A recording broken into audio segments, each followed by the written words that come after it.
सांगली जिल्हा परिषदेत महाविकास आघाडीचे वर्चस्व 3 काँग्रेसकडे, 3 राष्ट्रवादी शरद पवार गटाकडे, 2 शिवसेनेकडे, तर भाजप आणि अजित पवार गटाला प्रत्येकी 1 सभापतीपद.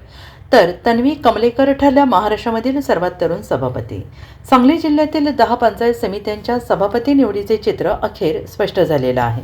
जिल्ह्याच्या राजकारणात कोणाचं पारडं जड याची उत्तरं आता मिळालेली आहेत. विशेषतः मिरज पंचायत समितीमध्ये घडलेल्या नाट्यमय घडामोडींनी संपूर्ण जिल्ह्याचं लक्ष वेधून घेतलं आहे. जिल्ह्यात काँग्रेसने आपला दबदबा कायम राखला आहे. पलूस, कडेगाव आणि मिरज या 3 महत्त्वाच्या पंचायत समित्यांवर काँग्रेसचा तिरंगा फडकला आहे. मिरजेत सत्तेची गणितं शेवटच्या क्षणापर्यंत बदलत होती, पण अखेर नाट्यमय घडामोडीनंतर काँग्रेसने बाजी मारली आणि सभापतीपद आपल्याकडे खेचून आणले.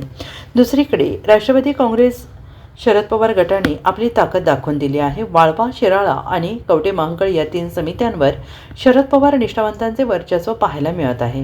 बाकी तालुक्यांमध्ये सत्तेचे वाटप संमिश्र आहे. आटपाडी आणि खानापूर या 2 जागांवर ताबा मिळवत शिवसेनेने आपली उपस्थिती गडद केलेली आहे.